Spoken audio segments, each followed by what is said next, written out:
तालाब की भूमि कैसी भूमि होती है? क्या इस पर कोई व्यक्ति कब्जा कर मकान बना सकता है? अगर किसी व्यक्ति ने तालाब की भूमि पर मकान बना लिया है तो ऐसी स्थिति में उसे क्या करना होगा? आइए आज की इस वीडियो में इसी के ऊपर ही कुछ चर्चा करते हैं और जानकारी करेंगे कि ग्राम पंचायत के अंदर अगर आपने भी इसी प्रकार की भूमि पर कब्जा कर लिया है तो क्या उस भूमि के ऊपर से आपको मकान बना लिया है हटाना पड़ सकता है। तो चलिए वीडियो को विस्तार से शुरू करते हैं, लेकिन उससे पहले आपसे गुजारिश है कि अगर आप पहली बार इस YouTube चैनल पर आए हैं तो कृपया चैनल को सब्सक्राइब कर लें और वीडियो को लाइक करना ना भूलें। तो चलिए जल्दी वीडियो को शुरू करते हैं। तालाब की भूमि आखिर कैसी भूमि होती है? सबसे पहले ये जानना आपके लिए बहुत ही ज़रूरी होता है, क्योंकि अगर आप किसी ग्राम पंचायत में रहते हैं तो अगर आपके पास भी इस प्रकार का तालाब की भूमि है तो आपको उस भूमि को किस प्रकार से उपयोग करना चाहिए। सबसे पहले आपको बता दूं कि तालाब की भूमि एक सार्वजनिक उपयोग की भूमि होती है और इस भूमि पर कोई भी व्यक्ति कब्जा नहीं कर सकता है। तालाब की भूमि का पट्टा होता है, किस प्रकार से होता है? ग्राम पंचायत की भूमि प्रबंधक समिति इस तालाब की भूमि का पट्टा करती है और मैं आपको बता दूं कि तालाब के ठेके छोड़े जाते हैं हर एक ग्राम पंचायत के अंदर, और ख़ासकर ये ठेके कश्यप समाज के लोगों को या फिर एससी जाति के लोगों को दिए जाते हैं। यानी कि तालाब की भूमि के जो भूमि होती है उस भूमि को लेकर के सुप्रीम कोर्ट का भी कई बार इस पर अहम फैसला भी आया है कि तालाब की भूमि को आप नहीं कब्जा सकते। लेकिन बहुत से लोगों की मुझे कॉल भी आती है कि अकरम भाई पता नहीं था, बाद में पता चला कि वो तालाब की भूमि थी, या फिर हमें बाद में लेखपाल या पटवारी ने बताया कि तुम्हारे गांव के अंदर जहां पर तुम्हारा मकान है वहां पर 2-4 बिस्वा ज़मीन तालाब की भूमि है। ऐसे बिस्वा की जहां बात आती है वहां पर लेखपाल पटवारी गड़बड़ करता है। उसके लिए आपको ज़रूरी है कि जहां पर उसका नक्शा नज़रिया है आप खुद ही उसकी जांच करें, क्योंकि लेखपाल पैसे उतारने के चक्कर में इस प्रकार से लोगों को बता देता है कि तेरा एक बिस्वा आ रहा है, इसकी 10-15 फीट जगह आ रही है। तो इस चीज़ को ध्यान में रखना बहुत ही ज़रूरी है, क्योंकि कई लोगों ने मुझे कॉल करके पूछा कि अकरम भाई हमारी भूमि के 10 फीट की जो जगह है वो तालाब में आ रही है। पता चला कि 10 फीट की जगह वो तालाब में नहीं थी, लेकिन वहाँ के ग्राम प्रधान ने मिलकर और लेखपाल ने मिलकर ऐसे ही लोगों को उल्लू बनाकर उनसे रुपए उतार लिए थे। मैं आपको बता दूं कि अगर ग्राम पंचायत के अंदर तालाब है और तालाब सूखा हुआ है यानी उसके अंदर पानी नहीं है, तो मैं आपको सलाह देता हूं कि इस प्रकार की जो भूमि होती है उसके ऊपर आप कब्जा नहीं करें तो बढ़िया है, क्योंकि तालाब सार्वजनिक उपयोग के लिए होता है।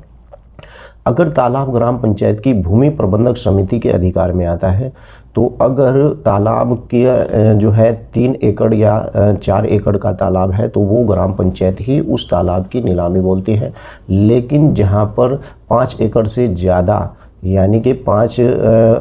हेक्टेयर या एकड़ से ज़्यादा भूमि हो तालाब की, यानी कि तालाब बड़ा हो, तो वहाँ पर जो है जिला अधिकारी या एसडीएम इस प्रकार की नीलामी करता है। तालाब की भूमि केवल इस प्रकार की भूमि होती है जो सार्वजनिक उपयोग की होती है। अगर काश आपने तालाब की भूमि पर मकान बना लिया है और आपको इस बात की जानकारी नहीं थी कि ये तालाब की भूमि थी, तो आप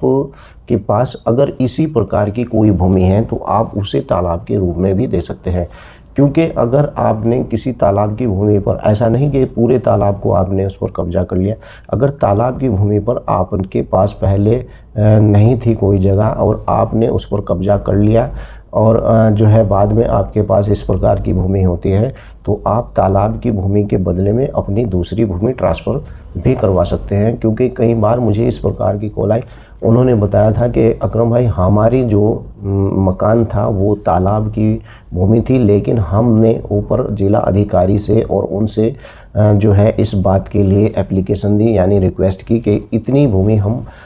ग्राम समाज के सार्वजनिक उपयोग के लिए अपनी भूमि यानी कि ग्राम समाज को दे देंगे। तो इस प्रकार से भी हो सकता है अगर आप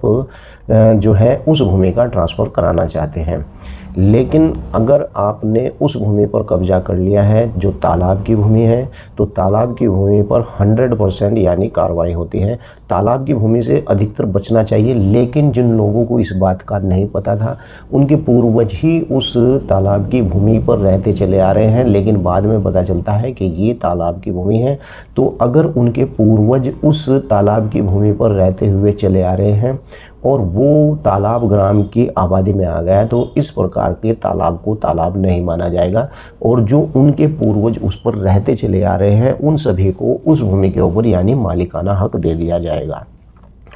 क्योंकि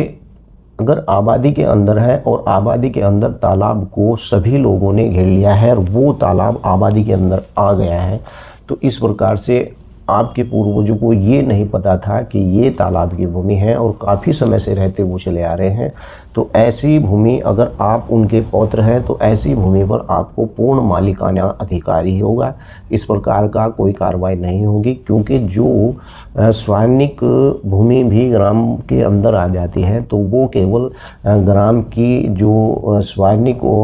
उपेक्षाएँ होती हैं, यानी कि जो गांव के विकास के लिए जिन प्रोजेक्ट को लगाया जाता है तो वो आबादी के बीच में ही लगते हैं। और यही कारण होता है कि ऐसा नहीं कि आपने गांव के अंदर जितने भी सार्वजनिक उपयोग की भूमि है उस पर सब पर कब्जा कर लिया। आप कहीं भी चले जाइए, चारागाह की भूमि, शमशान की भूमि, इस प्रकार की जितनी भी भूमि है उन सभी भूमि पर आज गांव के अंदर या गांव से बाहर नगर पंचायतों के अंदर इस प्रकार के कब्जे बहुत होते हैं। तो बेहतर यही है कि आप तालाब की भूमि को से बचें, क्योंकि तालाब की भूमि एक सार्वजनिक उपयोग की भूमि होती है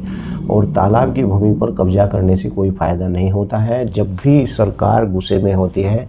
यानी कि वो लोगों को सबक सिखाना चाहती है, तो ऐसी ही भूमि के ऊपर वो कार्रवाई करती है, जैसे तालाब की भूमि, खलियान की भूमि, चरागाह की भूमि और इस प्रकार की जो भूमियाँ होती हैं जिनके अंदर लोग अपने मकान बना लेते हैं, इस प्रकार की ज़मीनों के ऊपर ही सरकार कार्रवाई करती है। अगर आपका भी इसी प्रकार का कोई सवाल है तो वीडियो के नीचे लिख दें, क्योंकि तालाब की भूमि एक सार्वजनिक उपयोग की भूमि होती है। और अगर आप चैनल पर पहली बार आए हैं तो चैनल को सब्सक्राइब कर दें। जय हिंद, जय भारत।